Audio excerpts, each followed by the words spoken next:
See if we can keep that smile on your face. Yes, sir. Okay, we are here at the home of Betty and Obed LaMontagne as part of their GraniteOath PAC series of possible presidential candidates. Yes. We're sitting now with Herman Cain, who had a good time with the crowd, speaking for a few minutes and then taking a number of questions. I would say, welcome back to New Hampshire. Thanks. It's my pleasure to be here. I thoroughly enjoyed this tonight because this is what I call grassroots campaigning at its best, because it's up close and personal, and the Montaignes they did a great job.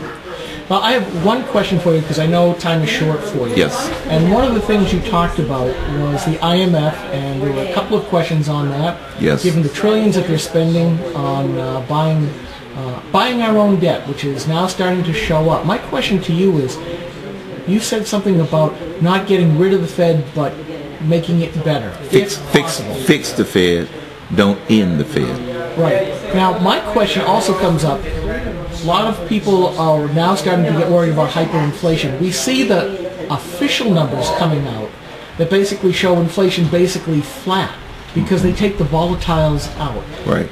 Has that been a good thing for the public in general? Because I think a lot of people are starting to feel that in their wallets, even though they're not seeing it altogether. Yes. And do you think the government has pulled a fast one over by redefining what could be a big problem politically for Obama? I think so. I would agree with that. But here are the two bigger problems than actions by the Fed. Number one, truly stimulating this economy.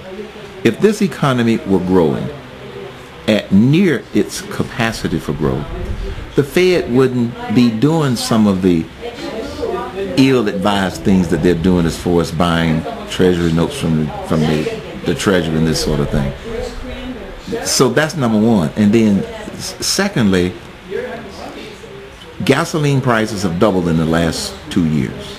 Double. Gasoline prices are about to go past the tipping point. What I mean by that, the average percentage of the discretionary budget that most families spend for gasoline, transportation back and forth to work, take the kids and all of that, 4%. It is now approaching 6%. This is common sense. Where are they going to get it from?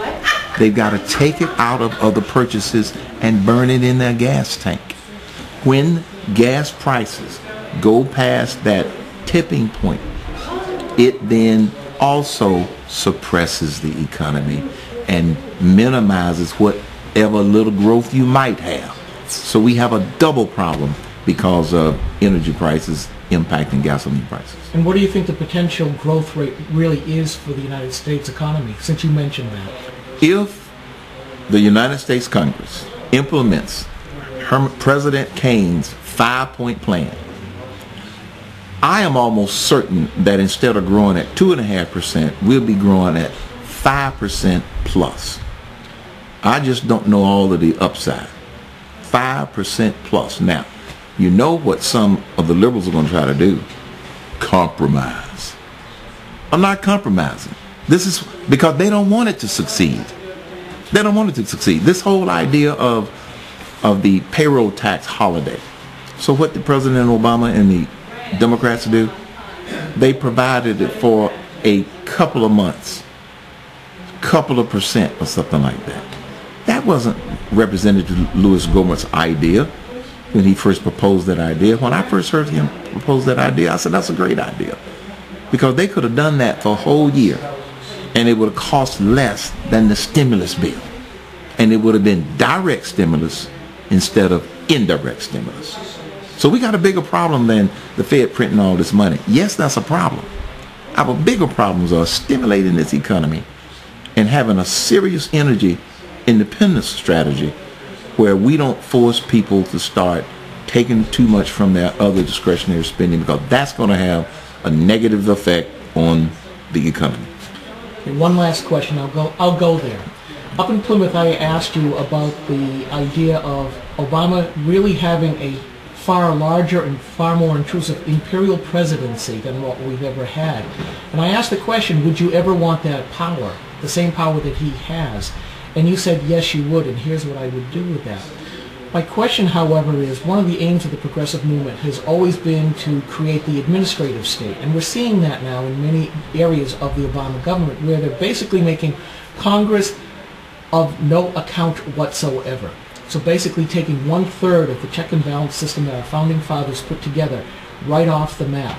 So I'm going to ask the same question the same way, but given that, is that amount of power to be able to make regulatory decisions for everybody in the nation, is that a good thing to have, or is that something that needs to be feared, and perhaps President Herman Cain, if he should decide to run and become president, is that something that needs to get locked down so that it can't be used to fulfill that progressive administrative state where we are ruled by unelected and supposedly nonpartisan technocrats, and we all know that everybody has a partisan bent one way or the other? Let me answer that two ways. First, if you got the wrong person in the White House, that power is dangerous. If you've got the right person in the White House, that power can be used to cut through some of the bureaucracy. Thirdly, I would never ignore the three branches of government. I would respect the United States Congress. I would work with the members of the United States Congress. After all, they were elected by the people. But most importantly, I would also respect the American people. I don't think I would be guilty of abuse of power, but I wouldn't be afraid to use the powers that are delineated for the president or the office of the presidency for the people and for good things, and not going down this socialist path that this president is taking us. Well, I want to say thank you very much for taking a few minutes with GraniteOath. And I will ask you, Mr. Herman Cain, when you are in New Hampshire and want to know what's going on in the conservative side of the blogosphere, where do you go? Granite blog. GraniteGrok.com. Grok. Grok. You got to get the Grok part of it. Mr. Cain, thank you very much. Thanks, man. I appreciate it. Thank you.